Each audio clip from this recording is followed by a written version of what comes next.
We are again. Live dream stream this time. It's been a while. I think it's been about 2 months or so since I came up live, but I've been working on all types of content. I actually have a video I'm going to be posting tonight about the ancient history of Easter, which isn't something, I'm sure it's not something a lot of you were looking for, but it's as a lot more interesting than people might think. So a lot of the symbolism around fertility and springtime and eggs and bunnies and ancient goddesses and pagan deities and things like that. It's going to be a really interesting video, and it's actually done. So I'm not just saying that. I'm actually going to be posting it tonight. Definitely tonight. I'll be putting it up. So I'm really hoping, I haven't even mentioned anything about it to anyone, but that's something that I've really been working on. So it's going to be a good one.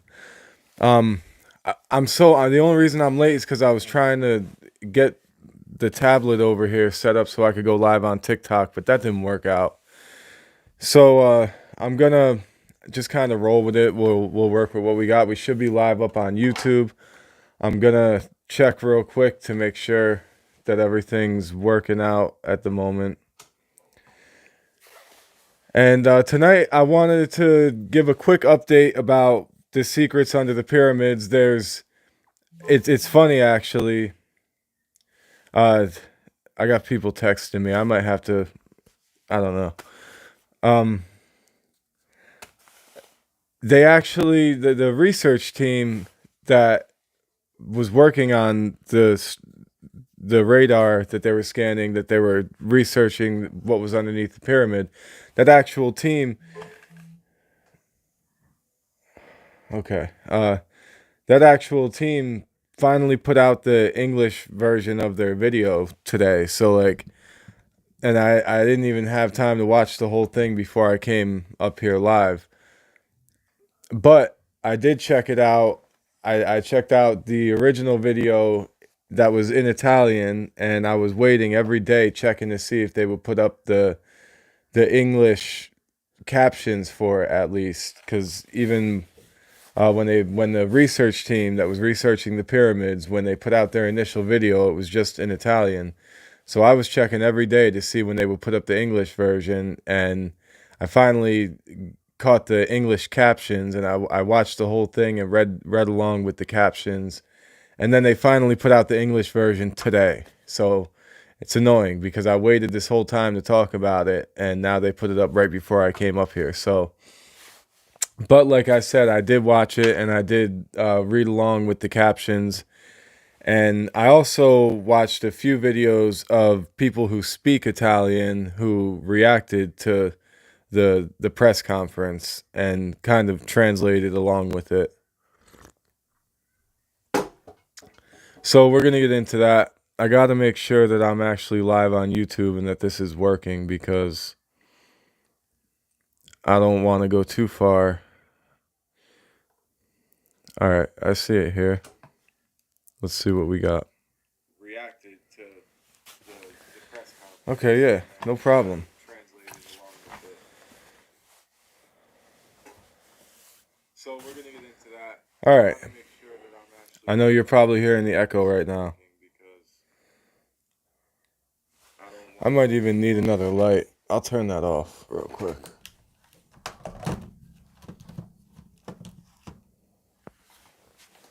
Might be a little bit better. I don't know.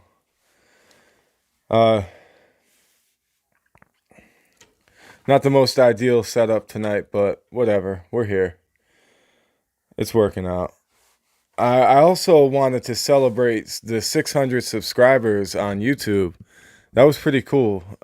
Came a little bit quicker than I expected, but I'm trying to get up to the 1,000 subscribers so I can really start monetizing. So we'll get there. We will get there for sure.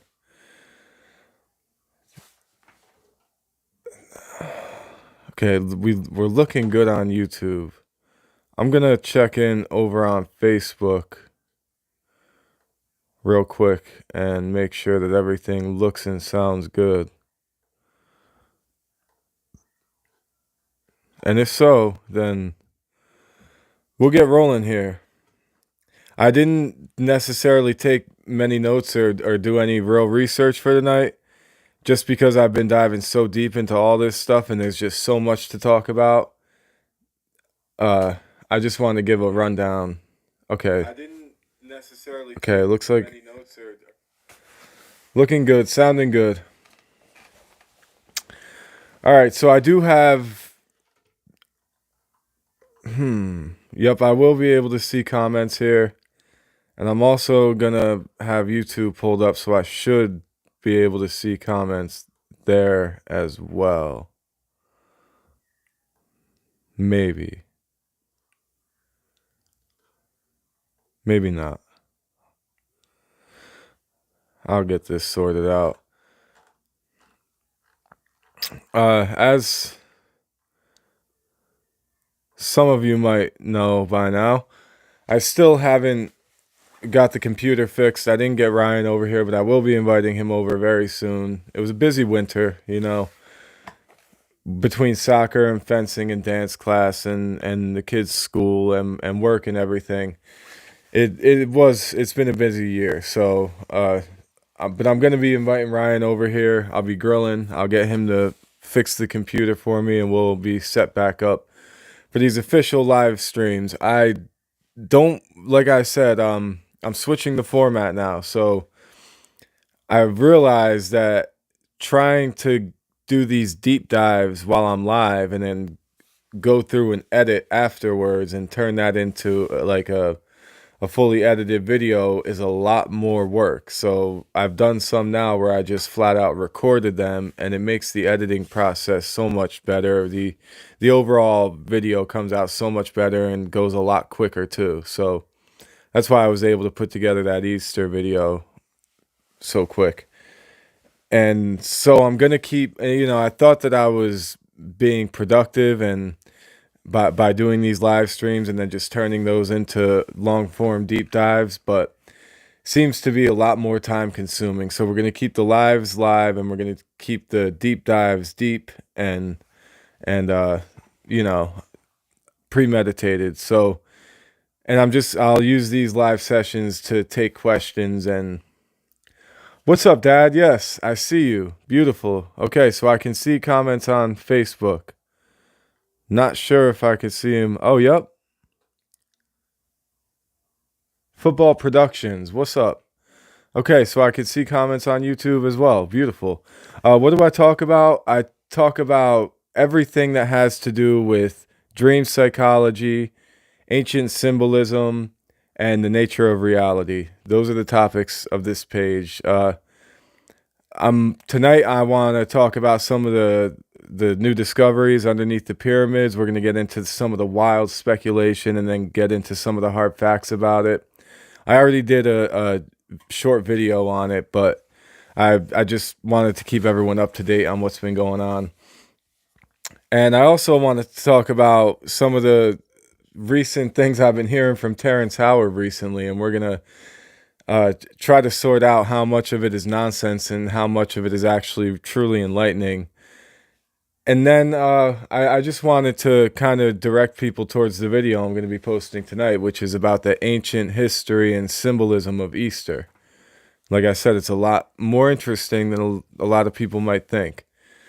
So, yeah, I guess since we're in business here, I also have some questions that I've gotten over the last couple weeks across various platforms that I wanted to respond to.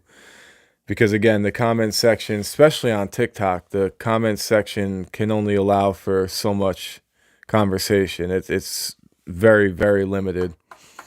And I also just wanted to celebrate the 600 subscribers on YouTube tonight because that's a blessing. That's a beautiful thing, and I'm really grateful for that. So that's really cool. And I'm grateful for all you guys out there. I think I'm starting to reach this threshold here between TikTok and YouTube, actually, where it's like, for a long time, I was just kind of gaining subscribers from doing my random posts. I wasn't really focusing my content for all those years. So I gained a lot of random subscribers. I think I had like 200 something on YouTube before I started actually trying to post seriously. So now that I've reached like that 500 mark on YouTube. So that means that more than half of my subscribers at that point were recently subscribed for the specific content that I had been posting. And it seems like it's helping it gain some traction. I don't know if that makes sense to anyone, and I know you guys don't really care about my content strategy, but yeah, that's what's going on in my mind behind the scenes a lot of the times. All right, beautiful. We are in business. How's everyone doing out there tonight? If you guys, as you roll in, just drop a comment, even just a little emoji in the comments or something. It's good to know that I can see people out there that we can connect. It's a beautiful thing. Um, so yeah, all this stuff with Terrence Howard, I guess we can start with that. There's a lot to talk about. He's really doubling down on the sentiment that he had since he's been on the Joe Rogan show, and I went to his website, checked out a lot of the stuff that he was talking about, and it does seem like there's something there actually. I think there's a lot more than what people are giving him credit for, and I think it's his own damn fault. Like it drives me crazy. And it has to do with like what Eric Weinstein was trying to tell him about his communication skills, man. So we're gonna get into some of that. So he went on the Patrick Bet David podcast and talked about all types of wild stuff, and then he also did two podcasts with Billy Carson. One was about the secrets under the pyramids, and another one was just generally about the stuff that he talks about. And it was him and Billy just like chopping it up. It was interesting, really, really cool conversation. But the Patrick Bet David podcast with Terrence Howard, that one was really good. That was really interesting. He asked him a lot of the right questions, and he also brought on an actual expert from NASA to bounce some of those ideas back and forth with Terrence, and it was it was cool. It was fascinating. Actually, the NASA guy, sorry, oh no, that didn't work at all. The NASA guy was really on point, said a lot of really, really interesting stuff. Um,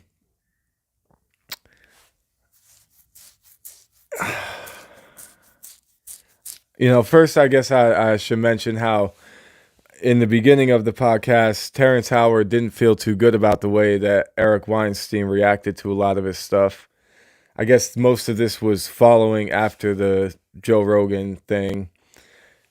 And he felt like Eric Weinstein wasn't really seeing where he was coming from. And I mean, I get it. I could see both sides, honestly. And Terrence Howard, he's really onto some stuff. And they talked about a lot of insightful things. He's with his whole one times one equals two and stuff.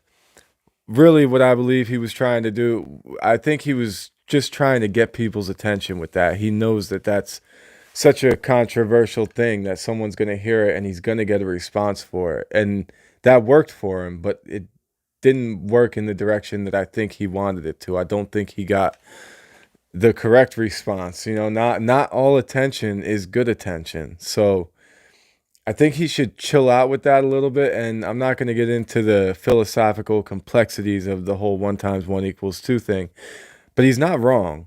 He's not wrong. And he's speaking strictly in material, physical sense, and it makes sense. An action times an action always gets a reaction. They don't cancel each other out. Although they can, but two physical things, one times one, that means you have two physical things always. So, and I wish he would just instead of saying that mathematics is wrong and is based on nothing and that he's going to change the entire structure of mathematics, I think he should say that this is the other way of looking at it.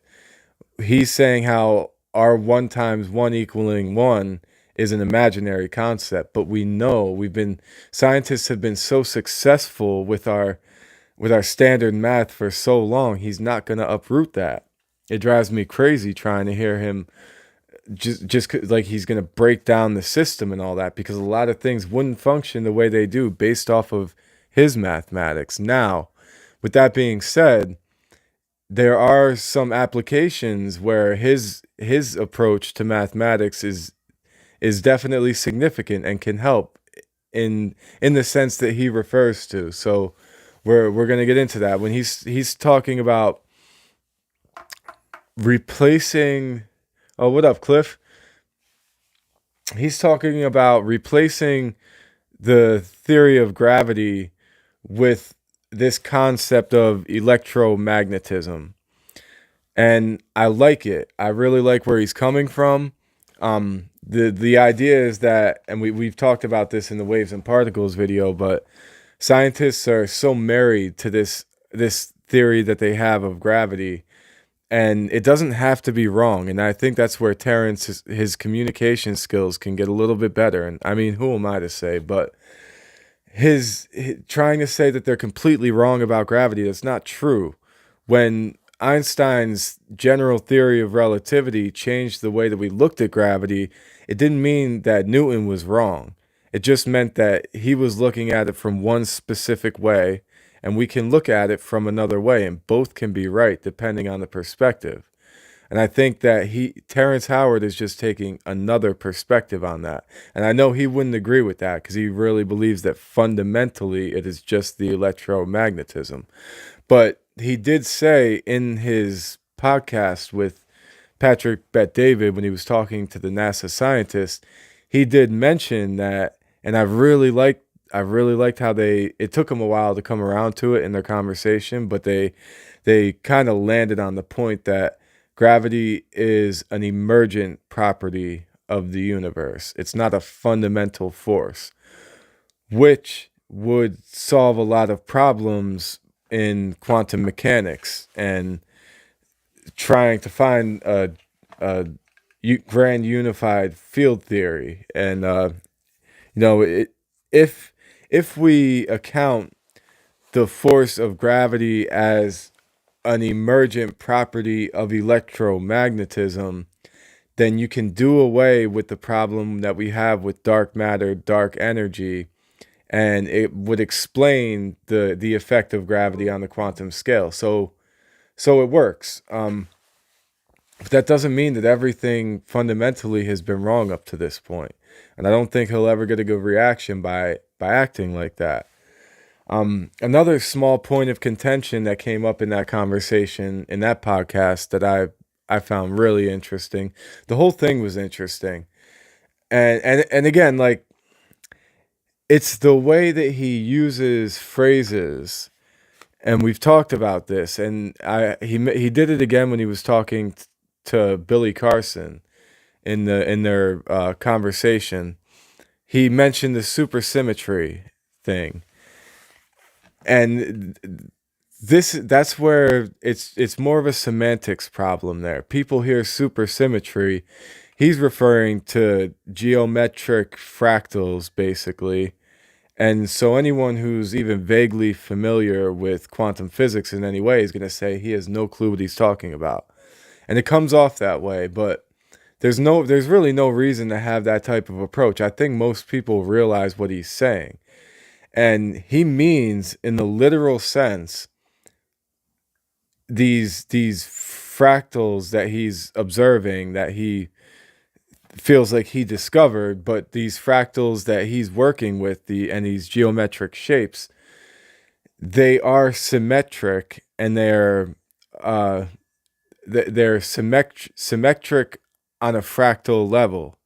So you can zoom out and you can zoom in any distance, and these things will be equally symmetric at any level. That's what he means by supersymmetry. He means that there's a symmetry there, and you could say it's super, but that's not what the definition of supersymmetry in quantum mechanics is.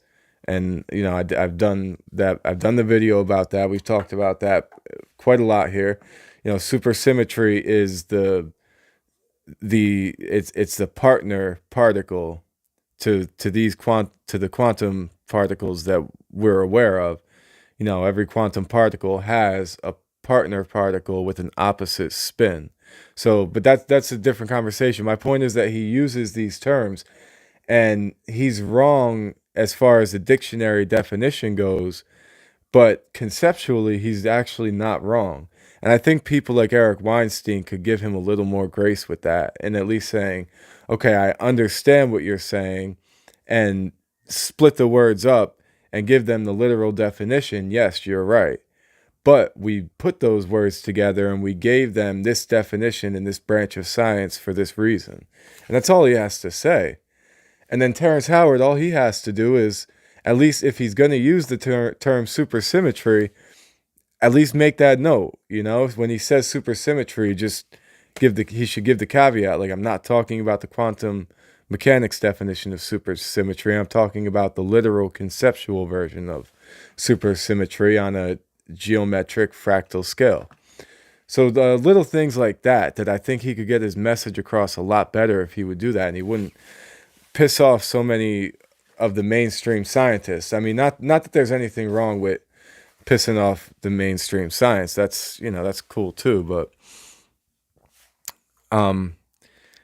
he's I do think he's onto something with his linchpin. Again, I just don't think that he should be trying to claim that he's going to revolutionize everything from the ground up. I think he's well aware that you're going to meet resistance with that.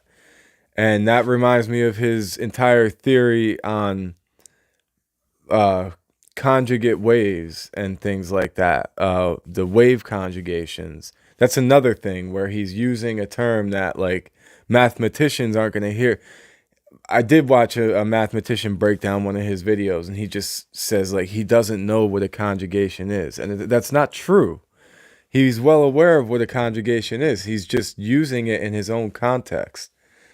So, I mean, you could say that's wrong, but it's again, it's the same. It's almost like people using slang, Maybe that's not a good analogy, but, like, he's using these words as he understands them, and it does still get the point across. And I think if you step back away from, at least give some grace from your academic perspective, I think it's pretty easy to understand what he's saying. But these conjugate waves, he talks about when he was young, he threw a stone in a pond and he saw the ripples go out to the edge, and then those ripples bounce back. Okay, we've talked about that a lot here, and he's referring to frequency and waves and particles in this sense. It was cool because when he was talking to this NASA scientist on the PBD podcast, him and the scientist were going back and forth about this, and his idea was that the universe must be finite. The universe cannot be infinite, because if it was, all of the waves, all of the ripples of all electromagnetic energy in the universe would ripple out and would never come back, and that would violate the scientific law of conservation.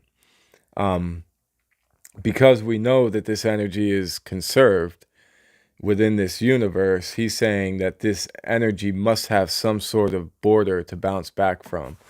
That might sound wild to a lot of people, but there's actually quite a few leading scientists that are saying this same thing in different ways. So, I do plan on doing another deep dive on some of these concepts. I'll get there. I had to get this Easter video done first. So, but yeah, besides that,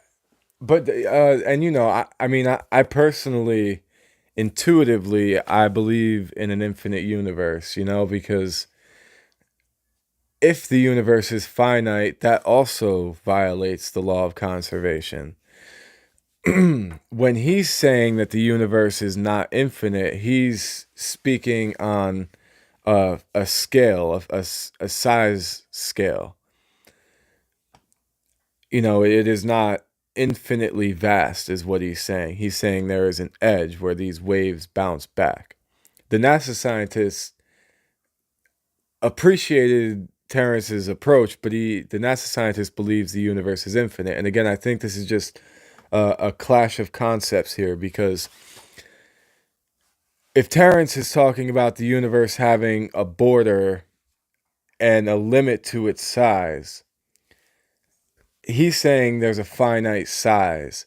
It doesn't mean that that universe, whatever, however it's contained, can't be infinite in its longevity. There's a difference between infinite size and infinite longevity. Those are two completely different things. So, and I wish they would have distinguished between the two in their conversation. You'd think the NASA scientist, well, would have mentioned something like that. But yeah, I don't think just because, and I'm not saying that it, well, what's up, Dad?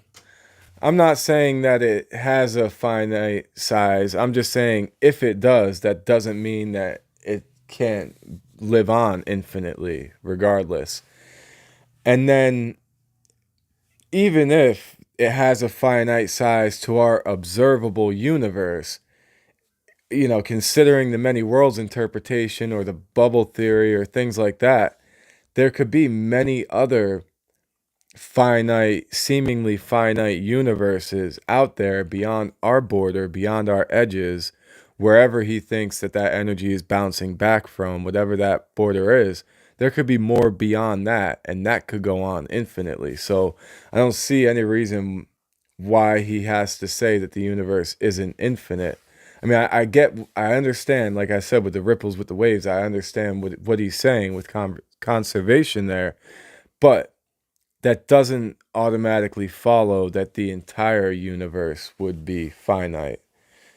All of that still could be contained in an infinite system, in my opinion. That was one thing I wanted to mention. Um, but again, I do appreciate where he's coming from. Um, Sorry, I'm trying to keep up with all this here. Yeah, what's up, Football Productions? I can't imagine that someone with the YouTube name Football Productions would be very much interested in the stuff that I talk about. But yeah, Terrence Howard also with his challenging gravity, he believes that the scientists really messed up when they got rid of the idea of ether, and that one of their biggest, you know what, I should say right off the bat that as wild as Terrence is, and as much as I shake my head listening to him, I probably, it wasn't easy for me to admit this, but I had to be honest with myself. I probably agree with 80 to 90% of what he says when he goes off on these rants. It's the 10 or 20% I disagree with that stands out the most, obviously. But that doesn't mean that everything he's saying is nonsense, and just, I wish people would give it a second chance. And again, I also wish that he would chill out a little bit, man. But there may be something uh, to putting the ether back into the equations. We know that space is not a vacuum, and science is coming closer and closer to realizing that and accepting that in the mainstream academic sense, at least. But there's a lot of well established and well respected physicists that are theorizing about things like this. That there is the ether, or that there's different names for it. Again, I want to do a whole episode about ether. So they think that this is where Einstein had to fudge his equations with the cosmological constant, what Einstein called his biggest blunder, his biggest mistake. The ether would fix all those issues, putting at least, and you don't have to, it doesn't have to be called ether. And I think that's why one of the main reasons science got rid of it. They didn't want to be associated with alchemy or, like new age practices or anything like that. So they wanted to, they're really trying to distance themselves from the concept of that ether. But I think we need to integrate more with that, you know. You had the prana, you have the chi, you have the ether, all of these things kind of speaking about the same stuff. And, you know, physics is also pointing in that direction, that we are not, there is no such thing as empty space. We're not in a vacuum. There's no such thing as a vacuum. You can pull all measurable particulates out of a certain area, but there's still going to be something there, and it's going to be measurable in some other way. So everything exists just at different densities and different frequencies. And as new age and as crazy as that sounds, it is 100% true and completely verifiable by science. And if it only takes a few seconds of thinking about it to realize. And if anyone can find any contradictions, I'd love to see them. I haven't seen or heard any. People have their own takes on it, but it is pretty much well understood. We're all just, everything is vibrating at different frequencies, causing different densities, causing separation and spatial experience. And that's all he has to say. You know, he doesn't have to say that academics have been wrong about physics this whole time and all of that stuff. He just has to say he's looking at the other side of the coin. I think he should put it that way, because that's really what it is, actually. One times one equals one. One plus one equals two. Yes, yes, no, I know, Cliff. I know. And it really is. It's just semantics. It really is, you know? And that his argument is only a semantic argument. It really is. It's in the definition and the usage of those words. But his entire point is that you can't multiply one thing by another thing, a separate thing, and only get one thing in physical reality. So, but the point is that one times is only one. So, you know, one is conceptual and one is physical. It's okay. I mean, however you want to look at it. I don't think it's, again, I think that he spent too much time harping on that, and it's redirecting people away from the actual relevant messages. Now, apparently a lot of his mathematics for a lot of his equations is based on that, and whatever. Honestly, I'm not great with math. I'm not a mathematician in any type of way. That's probably the farthest thing. That's why I still haven't even done a video on, well, it's not the only reason, but that's one of the reasons I still haven't done a video on numerology. And we haven't gotten in too much into that. Although I'm interested in numerology, and I know it's not mathematics, it's different, but uh, it's just not my thing. I mean, literature was always forefront in my mind ahead of mathematics. So, you know, philosophy, all that. So, yeah. So we didn't get into the pyramid stuff yet. I just want to say I'm really grateful for all you guys, all you beautiful souls, and 600 subscribers. That was really awesome to see on YouTube. So I'm grateful for that. We're gonna celebrate tonight, and my girl should be here in a little bit. So whenever she gets home, maybe I'll pull her on. Maybe I'll switch this video to horizontal, and we can get her on here and pick apart her brain. But she might be tired. She might not be feeling it. But either way, I wanted to get her on here to share one of her dreams with all of you guys, and I'm definitely going to do that at some point, but I'll probably make that a separate stream. Maybe we could do that next weekend. But it's really cool, really fascinating. Again, my girl is someone who's not into dreams. She's told me repeatedly that they don't mean anything. You know, they're just basically haptic feedback in the brain. But then she's had these experiences. This is the second one now. I interviewed her before where she dreamed of someone and that she didn't recognize doesn't think she's ever seen before, and then she met that person the next day. Well, this one's even creepier. She, and I'll bring her on here to talk about it, but she told me in the morning, we woke up, and she said she had a dream about a bear attacking her, and she doesn't know what happened before the dream, and she doesn't know what happened after the dream, I don't think. Or she doesn't know what happened before the bear was attacking her in that dream or afterwards, but all she remembered was this this big black bear attacking her, and someone was trying to help her. She couldn't tell who it was. She didn't remember the voice of the person, but she remembered that there was a person trying to help her and like yelling at the bear or something.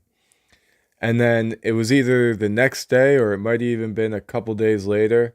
I think she was mad at me the next day, so we didn't really talk. So I don't know if it was that next day or a few days later. But then she told me her mom called her, and her mom lives 12 hours away down in Georgia, and we're up north here. And her mom called her and told her that she had a dream.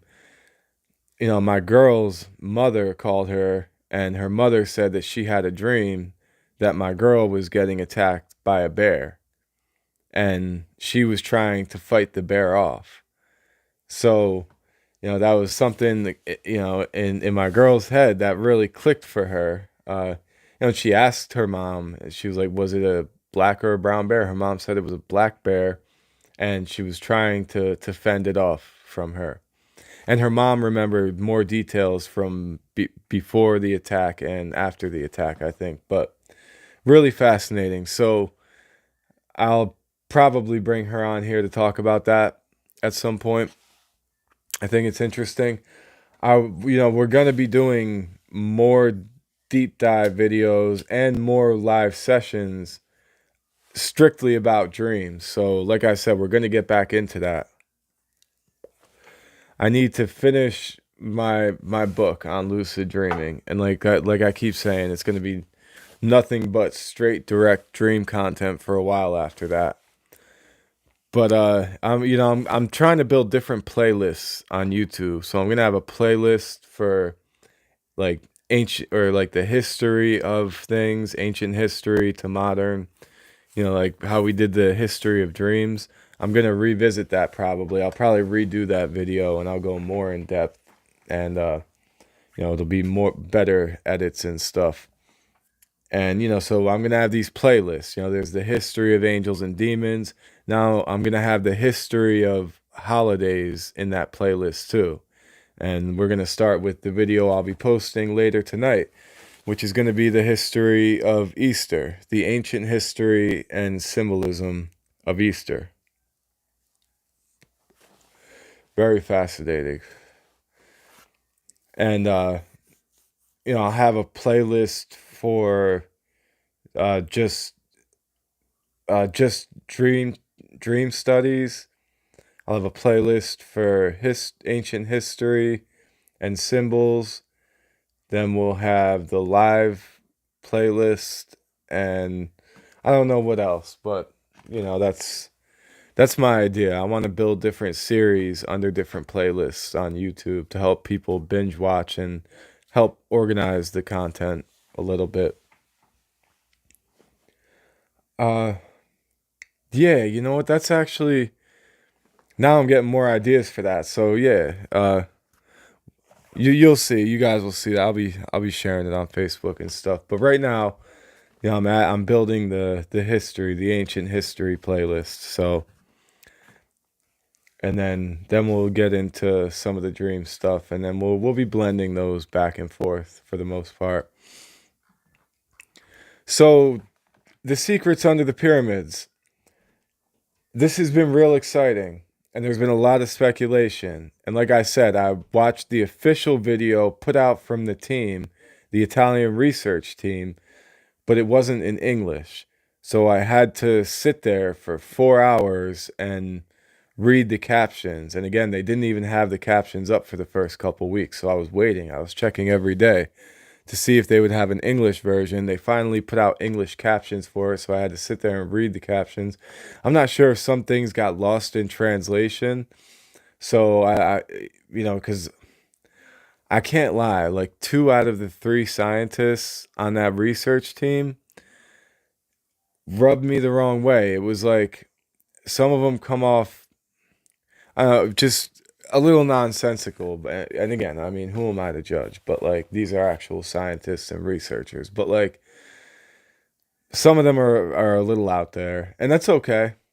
That's okay. But they've been promising. They put out the abstract for their research, and they did that 4 hour press conference.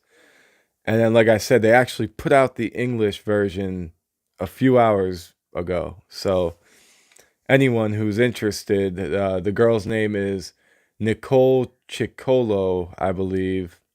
I've shared it under my pyramids video, but she's the working with the team directly, and she's their social media marketer and stuff. So she does all that for them. On her YouTube, they put out the English version. If anyone's interested, I could share it out too in the comments here. But yeah, if you go to her page, she's the one putting out all the updated information in real time on that team's discoveries. So they put out the English version today. I'm definitely going to listen to it just to make sure I didn't take any things the wrong way. And so I wanted to talk about that tonight, but I may as well wait. I may as well wait because I might watch it. I might hear the English version of it, and there might be some things that might be put forward a little bit differently. I don't want to jump the gun. I don't want to misunderstand any of it, and I don't want to misrepresent any of the researchers either. Because, like I said, two of them seemed like they were on some like real nonsense. But yeah, I'm gonna wait on that. I'm not gonna get too much into that. But all I'll say for now is that they haven't put out any of the actual updated information, which it's a little suspicious to me. We could be patient with them. I understand like research like this does take a really long time, and they claim that they have all the facts sorted out for us. So they claim that they're going to answer all the questions like I said before. So we'll see. We can only wait and see, but it hasn't happened yet, and when it does, I'll definitely be posting about it like crazy. But, some people have left comments under my video about the pyramids and stuff saying that, well, at least one person saying that they're never going to put out more information on it. They're not going to get anywhere with it because it's a bunch of speculative nonsense, basically. And that person might be right, but I would be really surprised. These people kind of stepped out the door on this one. So, they're going to have to put something out there at least and let it get it can either blow everyone's minds or it can be shredded to pieces or a little bit of both. We'll see. But they got to put something out. Whatever these structures are, as everyone knows, they might have been just some sort of foundation to make sure that the pyramids don't sink. But then these things are bigger. They're longer than the pyramids are high. They're longer than the Eiffel Tower, going underneath the pyramids. So it really wouldn't make sense for that to be only a foundation.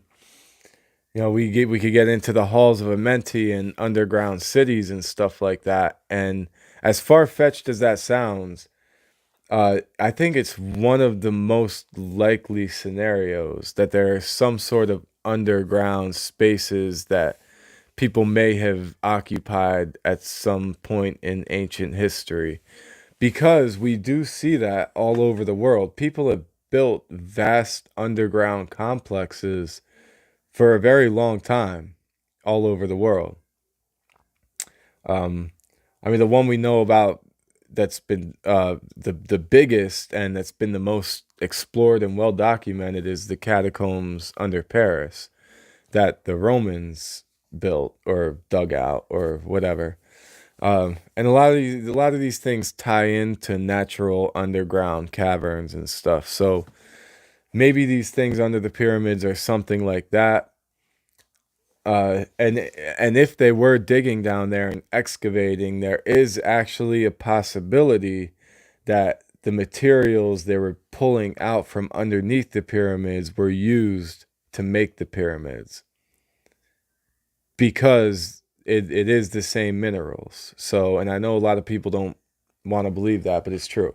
So we'll see. The other thing is that if these are these hollow cylindrical chambers going straight down underneath the pyramids, if they are some type of pillars, and they do say that they're hollow. So if any of this information is accurate, then those things are hollow. And so that would lead me more to believe that they may have been some sort of underground living spaces, or bunkers, or something along those lines.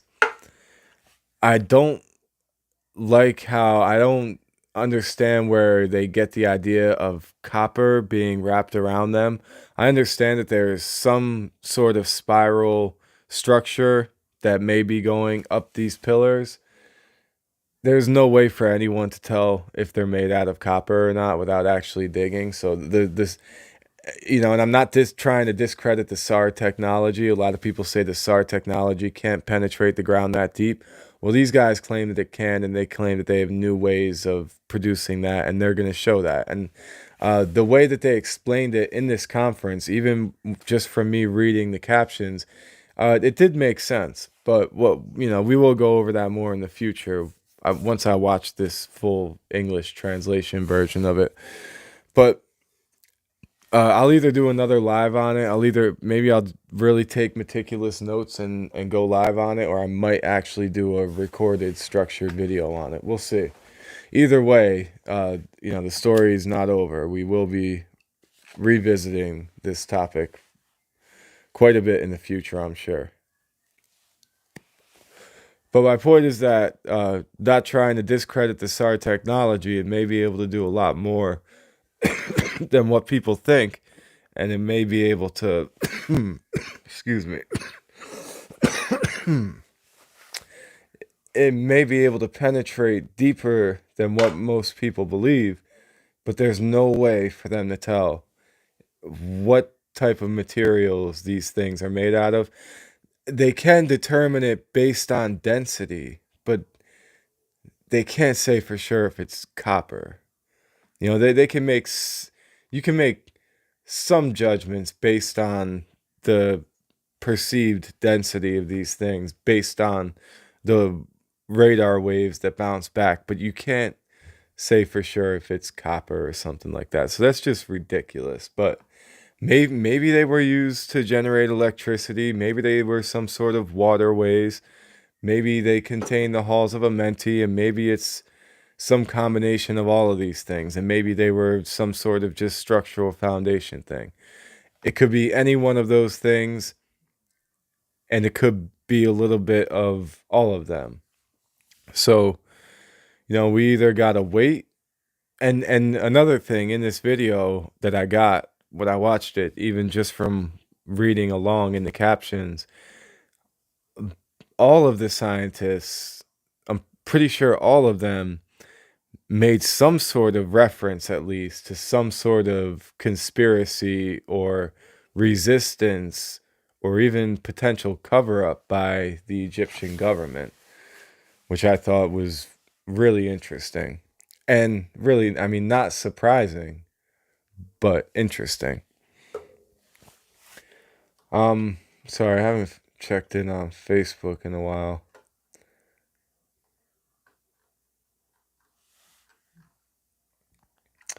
All right, so what else do we want to talk about? I don't know how much longer I want to go here. My girl should be home soon. Like I said, she's working some overtime tonight. She might not want to jump up here live, but I will be dragging her on to do that again, and I'm going to interview her about that dream she had, because that's wild.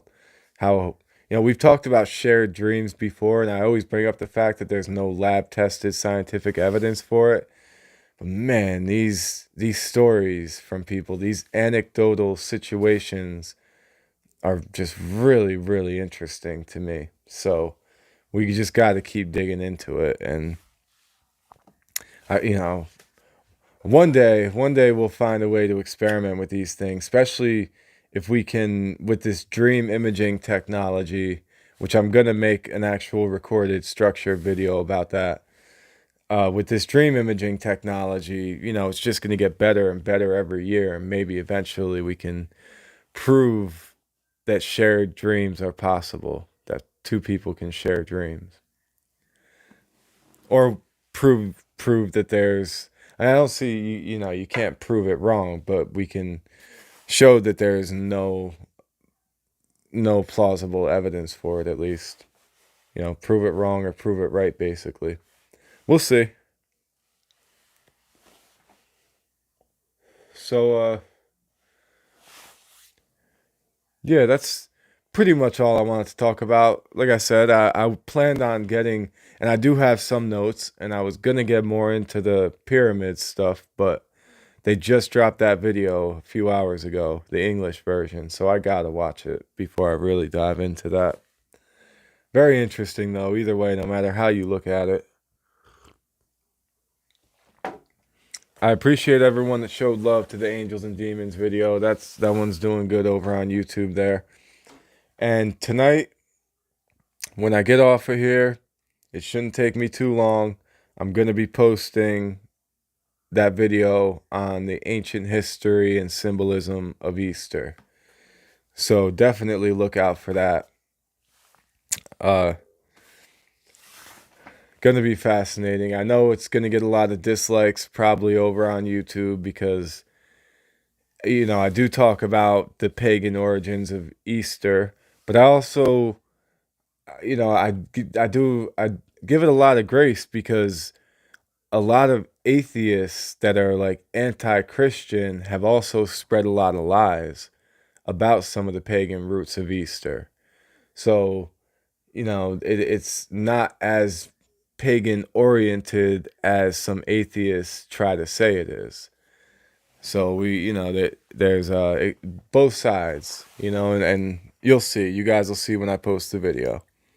Because every year I see memes going around about Easter being originally a pagan holiday, and how it's not really Christian, and then the Christians respond and say no, it truly is a Christian holiday and always has been. And of course you got the Jewish people like, oh well, we were celebrating Passover before any of them, but not really. Actually, there's pagan roots that predate Judaism and Christianity.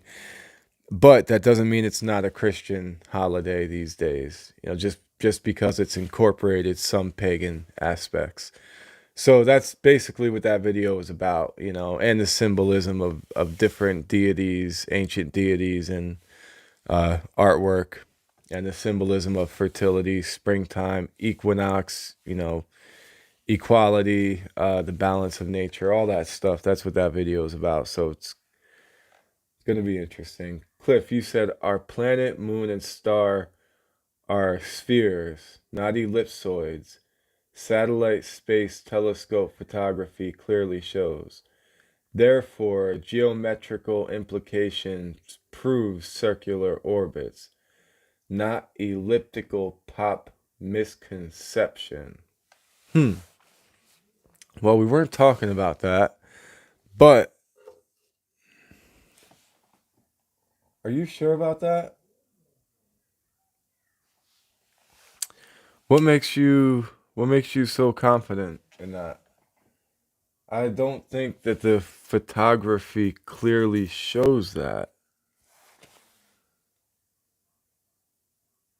I don't think it does. I mean, I have Cliff. I'm sure you've seen the Neil deGrasse Tyson videos where he talks about the shape of the Earth, and he talks about even though technically it's not a perfect sphere, it is perceivably a sphere.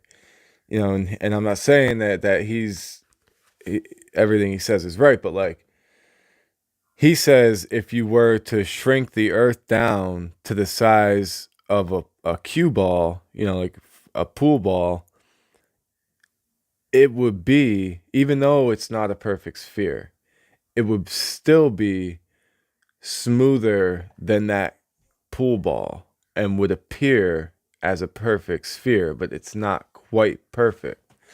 I think the difference, and I don't have the exact numbers in front of me, but they're so tiny that they're not noticeable. But when you're measuring it from the human scale, it seems like a lot. Well, I think it's a difference of what, like 3,000 feet or something. I could be totally wrong about that, but that's what I thought it was. When you're talking about the actual size, but and then how? Well, I don't know, Cliff, because that would. Let me think about that.